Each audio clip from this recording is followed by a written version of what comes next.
Saudi Arabia is one of the last unexplored frontiers for wildlife. To create a definitive record of the kingdom's rich marine heritage, Saudi Aramco teamed up with award-winning environmental production company Icon Films to document the wonders of Saudi Arabia's two incredible seas. Never before has a film crew had such unrestricted access to the wonders of Saudi Arabia's seas, both above and below the surface. The goal? A one-hour documentary for the world-renowned National Geographic channel.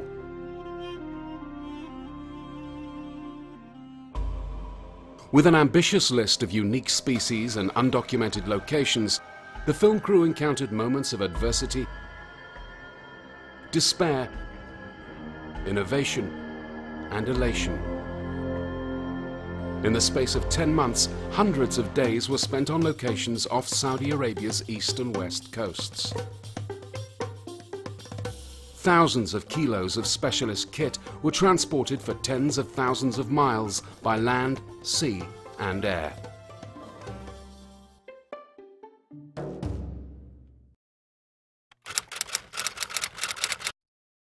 We've got the arduous task ahead of us of trying to reach the eastern seaboard by nightfall, which is 1,500 kilometres. We've got 40 boxes, bags, flight cases.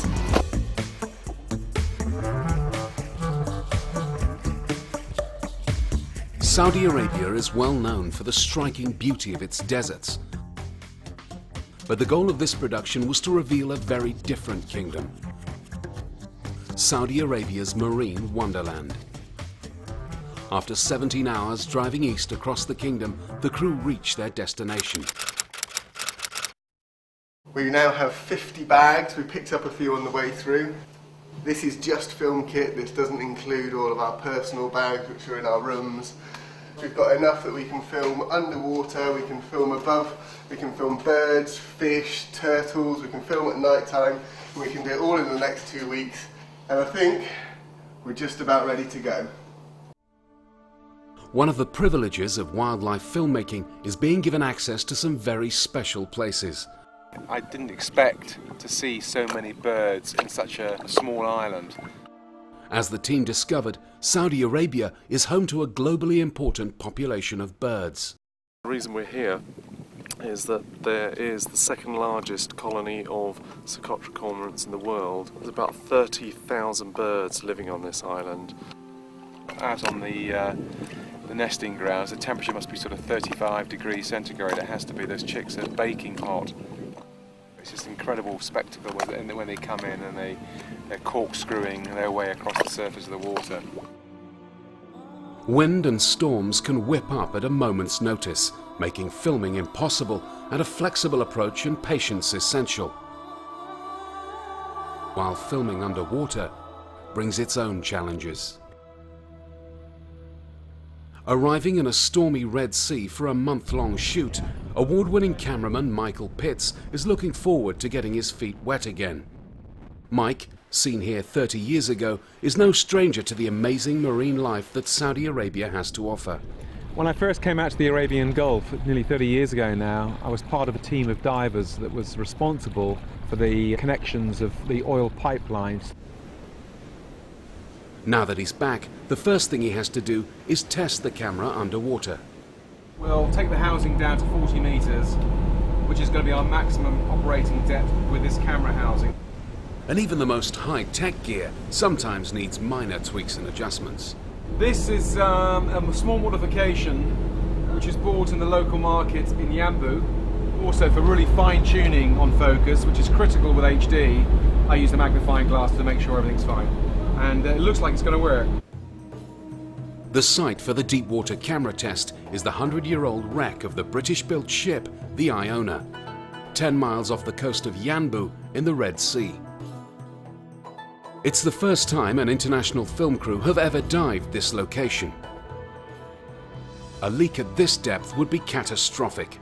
If water starts to enter the housing now, there's no rushing to the surface in case of the bends. Whilst Mike and John head 100 foot down to the wreck, there's one member of the team who's having trouble leaving his room, let alone getting his gear wet. Been like this for a good couple of days now.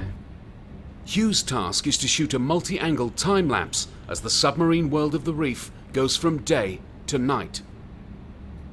And this poses some serious technical challenges. We just had a complete electronics failure. One of the boards failed. Just despaired because we're out. We're on a boat with very limited spares. Everything I've brought, I've used. We've got no more spares.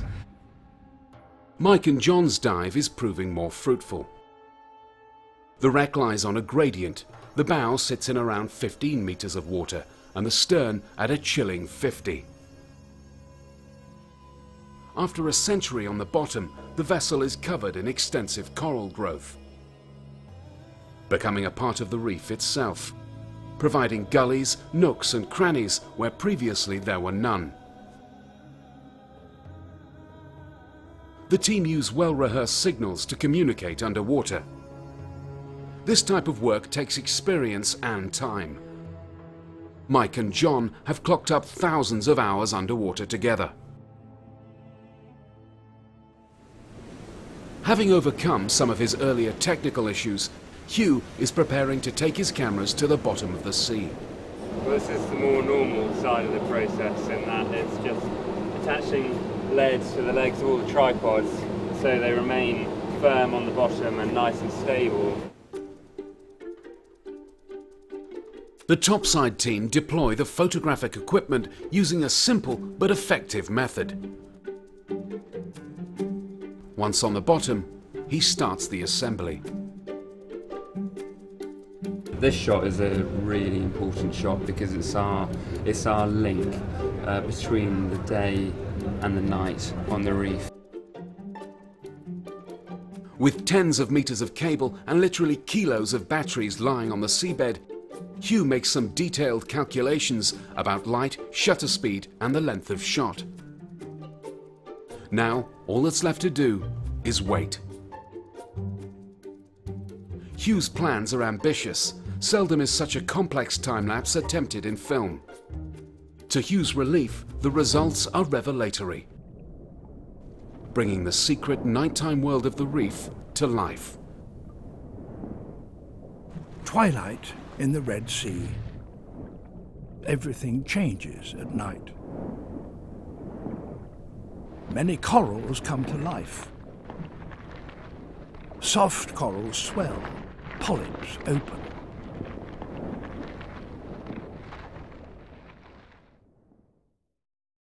Back on the boat, the camera test team report on how it went. It was great. Yeah. It's a long swim back from that wreck. The camera's fine, although there's some mixed news. I'm afraid the magnifying glass that Sam bought, I think it's inside the engine room. Oh no! Luckily, somebody was thinking ahead whilst out shopping. Here you go, mate. Oh, brilliant. The replacement. The second magnifying glass survived the next 4 weeks at sea and helped Michael capture some truly memorable images. One of the last things the team needed to do is film the aerials. Using the favorite tool of the Hollywood film industry, the Cineflex gyro-stabilized camera system, the team set out to film Saudi Arabia from an angle that few have ever seen before. Covering thousands of miles over the course of a week, the team documented some of the most amazing coastal scenes that Saudi Arabia has to offer. The first challenge for the team was fitting the camera to one of Saudi Aramco's helicopters. With no known way of attaching a Cineflex to an Augusta Western 139, the team had to improvise and modify the mount. Months of investment and planning went into the aerial shoot.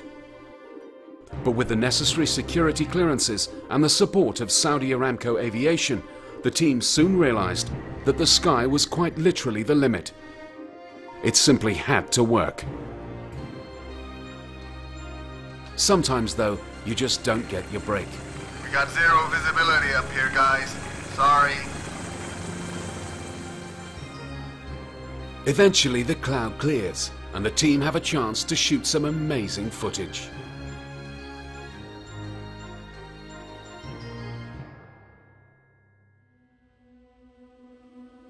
Throughout the process, there were highs and lows, challenges to overcome and joys to behold. But the focus of the Desert Seas team never faltered. Braving heat, wind, waves and storms, the crew went to every extreme to show the world the wonders of Saudi Arabia's marine environments, illuminated in the brilliance they deserve. Over the course of the production, a myriad of experts brought a staggering variety of specialized knowledge to the fold. The Icon team refining these raw materials into the results you see today. Alchemists forging the highest quality product from the highest quality materials. The facts and figures speak for themselves.